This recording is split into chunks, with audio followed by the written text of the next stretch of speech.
Olá, como vai? Nossa videoaula de hoje será sobre o tema Elaborando um Plano de Negócios. Nós vamos ver aqui quais são os passos que devemos tomar para elaborar um plano de negócio. Vamos lá? Primeiramente, o que é um plano de negócios, né? É o exercício de pensar um negócio em todas as suas dimensões, análise de mercado, estratégia, gestão de pessoas, gestão financeira. Então, antes de se montar um negócio, tem que se fazer um exercício de pensar esse negócio em todos os seus aspectos, né?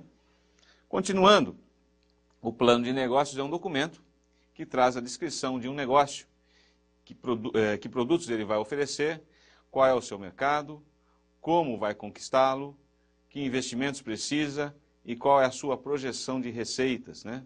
De entrada de dinheiro, e também a projeção de despesas, né? Gastos que vai ter, e os resultados financeiros. Se vai ter lucro, quanto vai ter de lucro, qual vai ser esse resultado financeiro. Enfim, o plano de negócio é isso. É um documento que nós vamos ter que elaborar, é um estudo que tem que se elaborar antes de dar um passo, o passo de abrir um empreendimento, né? Continuando, a primeira coisa que devemos fazer num plano de negócio, o primeiro passo a ser dado, é detectar oportunidades de negócio. Como é que nós fazemos isso? As grandes empresas normalmente encomendam uma pesquisa de mercado. E muitas vezes, encomendar uma pesquisa de mercado é algo caro, fica caro. O pequeno empreendedor, muitas vezes, não tem dinheiro, não tem tanto cacife financeiro assim, para encomendar uma pesquisa, uma agência encomendar uma pesquisa de mercado, né? Então, ele pode fazer isso através de um processo de observação.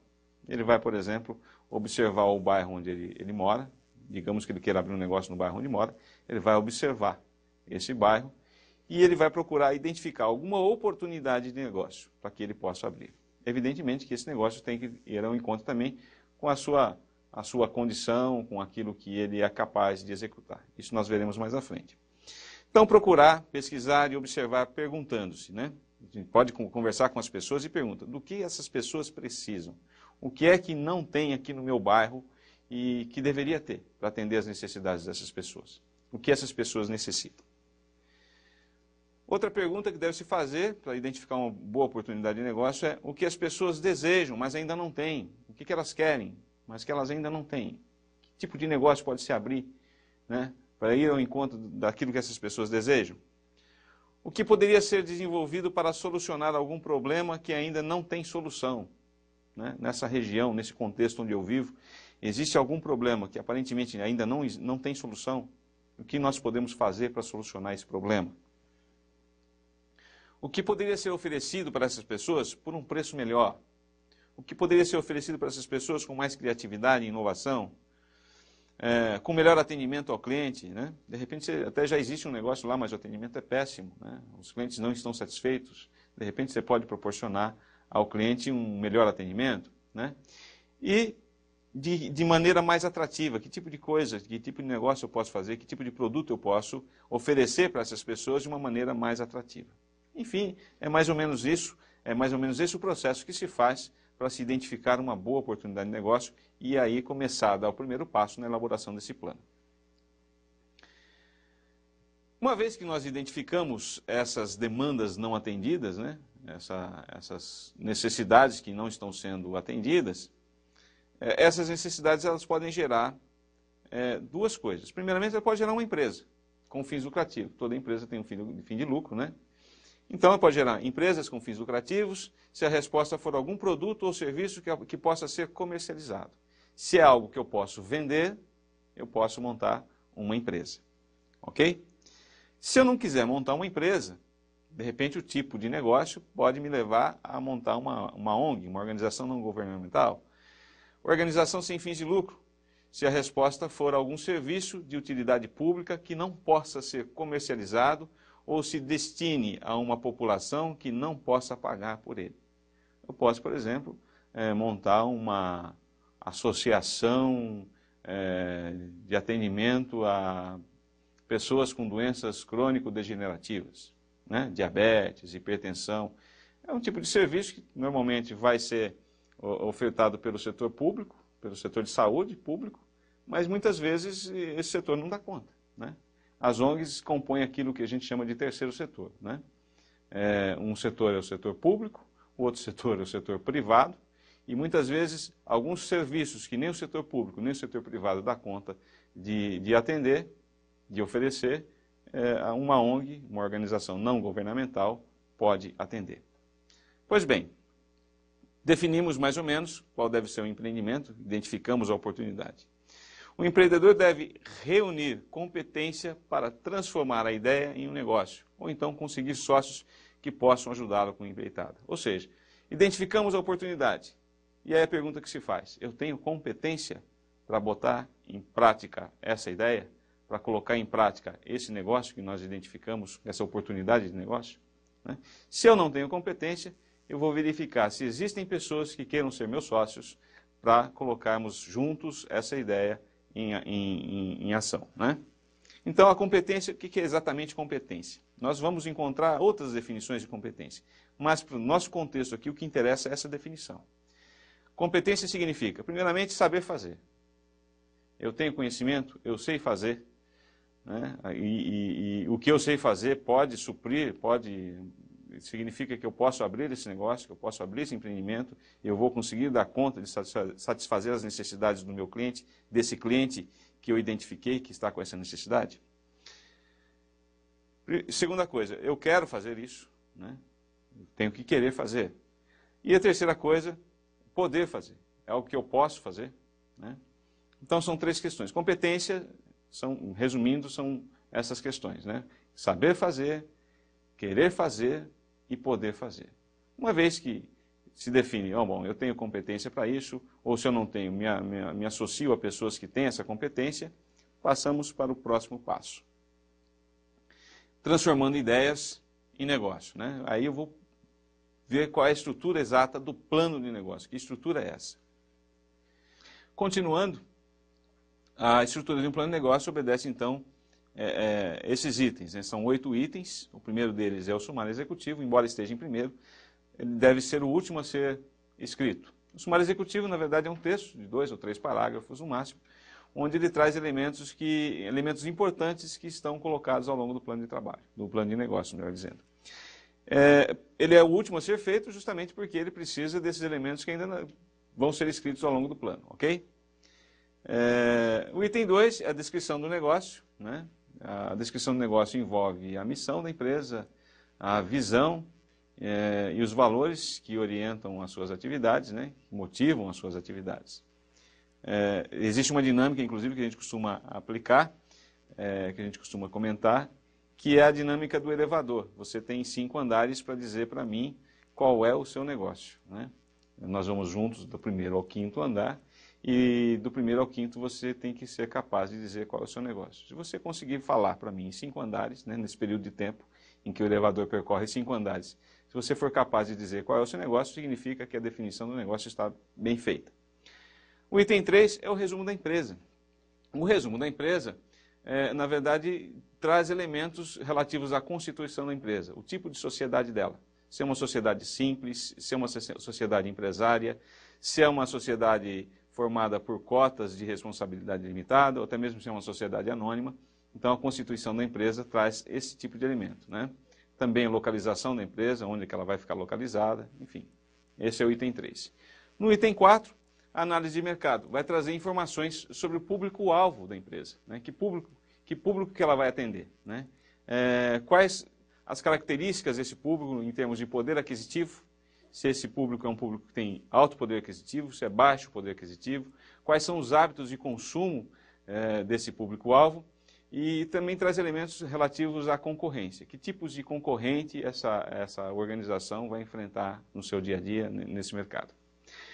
O item 5 traz elementos relativos à estratégia de mercado, né?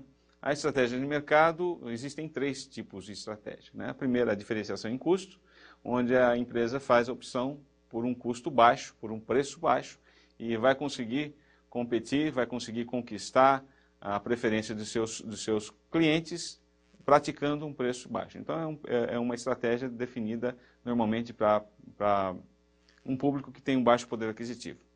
Uma outra estratégia de mercado é a diferenciação. Normalmente, quem pratica a diferenciação tem produtos com preço um pouquinho mais alto. Porque, embora o produto seja similar a outros que você encontra no mercado, ele tem alguma característica a mais, ele traz algo de diferente. Daí o termo diferenciação. E a terceira estratégia de mercado é o nicho de mercado. Quando eu tenho um produto que atende um determinado público específico. Eu posso ter, por exemplo, um produto que atenda homens da terceira idade, né? Então, são pessoas do sexo masculino acima de 60 anos. Eu estou atendendo um nicho específico de mercado, é um público específico, né?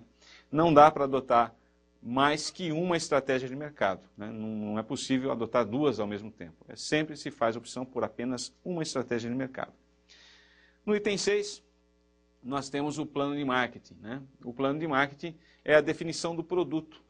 Nós vamos trazer são os 4 P's de marketing, né? Que é a definição do produto, as características desse produto, que preço nós vamos praticar, né? Se é um preço alto, se é um preço baixo, né?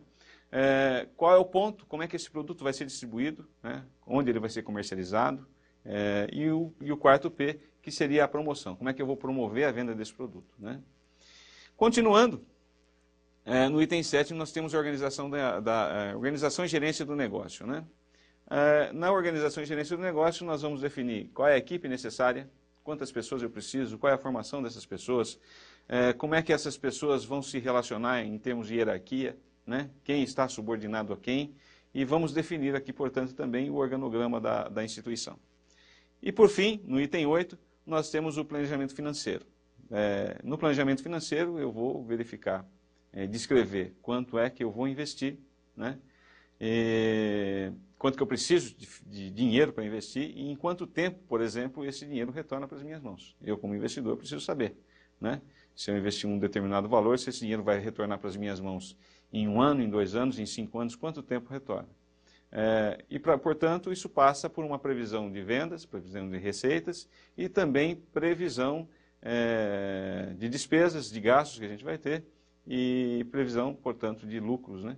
Se eu terei lucro, se eu terei prejuízo no início do negócio, porque às vezes isso é até natural, que se tem algum prejuízo no início, mas enfim, a previsão é que se tenha algum lucro e em quanto tempo esse lucro é capaz de me retornar o capital inicialmente investido. Continuando na elaboração do nosso plano de negócio, para quanto tempo planejar, né?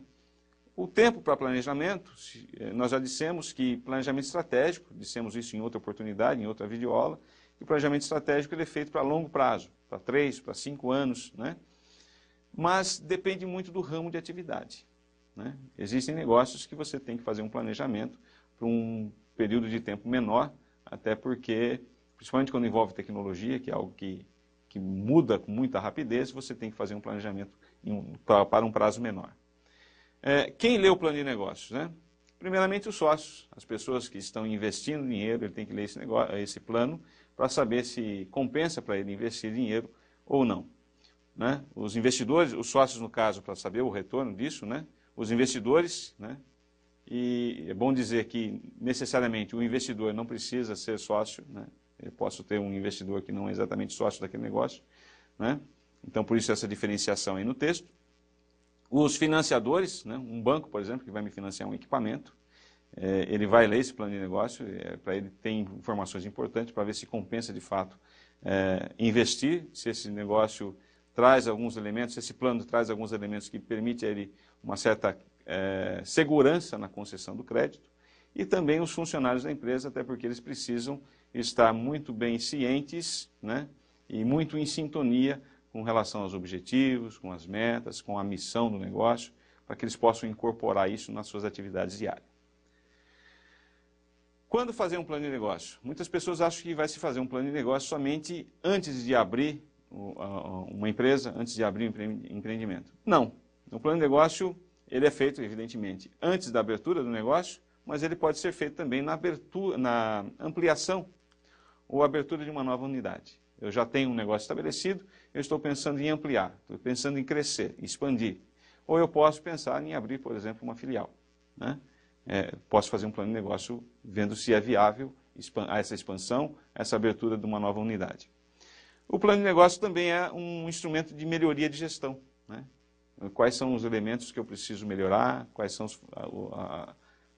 na linha de gestão, né, o que é necessário melhorar, né? Então, o plano de negócio ele é uma ferramenta de melhoria na maneira de gerenciar uma organização. Enfim, é isso. Chegamos ao fim de mais uma videoaula. Espero que isso que nós estudamos hoje seja de grande utilidade para você. Sucesso e até a próxima.